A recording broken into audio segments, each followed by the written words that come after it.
Hello guys. Today we are going to talk about the percentage of profit on cost or the percentage of profit on selling price.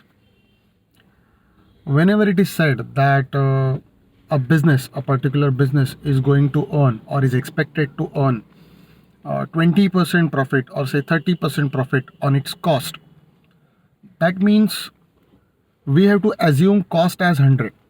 अगर कोई business unit ये कहता है कि हम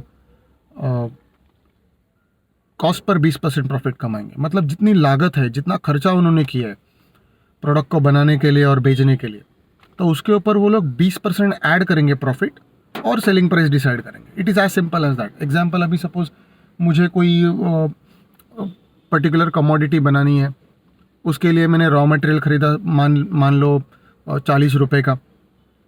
मैंने उस रॉ मटेरियल को फिनिश गुड्स में कन्वर्ट करने के लिए मशीनरी एक्सेट्रा लगाई है, उसका कुछ डेप्रिसिएशन है, और उसके साथ साथ उसको कन्वर्ट करने के लिए उस रॉ मटेरियल को मशीन में डालने के लिए मैंने लेबर रखा है. वो उस लेबर को हम लोगों ने वेजेस दिए. ओके, तरह तरह के अलग अलग एक्सपेंसेस किए. इस सब का हिसाब किताब रखने के लिए ऑफिस एंड एडमिनिस्ट्रेशन का खर्चा किया, सैलरी दी वर्कर्स को. तो उस प्रोडक्ट को बनाने के लिए हम लोगों ने कुछ खर्चा किया. उसके साथ साथ उस प्रोडक्ट को लोगों तक पहुंचाने के लिए, उसको प्रमोट करने के लिए हम लोगों ने सेलिंग एंड डिस्ट्रीब्यूशन का खर्चा किया, एडवर्टीजमेंट किए, सेल्स प्रमोशन एक्सपेंस किए, कई बैनर्स लगवाए, कहीं पे हम लोगों ने पैम्पलेट्स बांटे एक्सेट्रा. तो जो ओवरऑल टोटल कॉस्ट है, उस कॉस्ट की जो टोटल आएगी, अलग अलग तरह के खर्चे की जो टोटल आएगी, उस टोटल पे 20% प्रॉफिट ऐड करके हम लोग सेलिंग प्राइस डिसाइड करेंगे. इसको बोलते हैं applying percentage of profit on cost. Okay, percentage of profit on cost. कि भाई सपोज मान चलो पूरी कॉस्ट उस प्रोडक्ट की अगर आ गई सपोज 20,000 रुपये और प्रॉफिट मान चलो 20%, तो 20,000 प्लस 20% मतलब 4,000, 24,000 would be the selling price. इसको बोलते हैं applying percentage of profit on cost. लेकिन किसी पर्टिकुलर प्रोडक्ट को बनाने के लिए सपोज हमारी कॉस्ट आई है 20,000 रुपये, और ऐसा कहा गया है कि percentage of profit will be maintained on selling price. कि भाई सेलिंग प्राइस पे 20% प्रॉफिट कमाना है या सेल्स पे 20% प्रॉफिट कमाना है. बहुत इंपॉर्टेंट वर्ड है. कॉस्ट पे 20% या कॉस्ट पे 20%, 30% प्रॉफिट अप्लाई करो, ऐसा नहीं कहा है. उन्होंने कहा है सेलिंग प्राइस पे 20% प्रॉफिट अप्लाई करके उसको हमें बेचना है. अब सेलिंग प्राइस पे 20% प्रॉफिट का मतलब क्या होगा? यहाँ पे हम लोग ने कॉस्ट पे 20% अप्लाई नहीं करना है. मतलब 20,000 रुपये की जो कॉस्ट है उसके ऊपर 20% प्रॉफिट अप्लाई नहीं करना है. सर लेकिन फिर सेलिंग प्राइस तो हमें पता नहीं है, तो 20% अप्लाई किस पे करें? तो ऐसे वक्त पर, ऐसे टाइम पर what we have to do is we have to assume that selling price is say ₹100. मान के चलो कि सेलिंग प्राइस 100 रुपये है. अब 100 रुपये की सेलिंग प्राइस पे उन्होंने कहा है profit is 20% on selling price. Profit is 20% on selling price. तो सेलिंग प्राइस को 100 मानने का.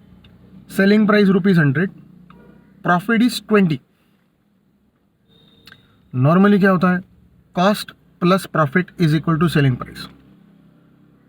Cost plus profit is equal to selling price. Previous example में हमने क्या किया था? 20,000 कॉस्ट थी, add 20% profit 4,000, 20% profit 4,000, 24,000 selling price. अब हम लोग क्या करेंगे? ये फॉर्मूला लिखेंगे, cost plus profit is equal to selling price. Cost, उसके नीचे प्लस प्रॉफिट, सेलिंग प्राइस.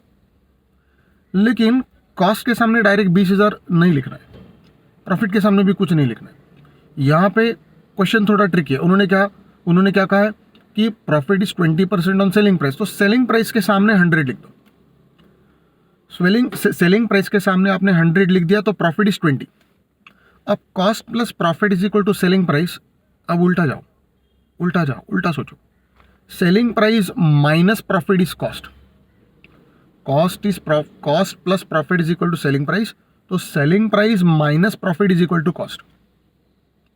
यहां पे हम लोग ने सेलिंग प्राइस 100 लिखी है, profit is 20% on selling price, इसलिए हम लोग ने प्रॉफिट 20 ले लिया.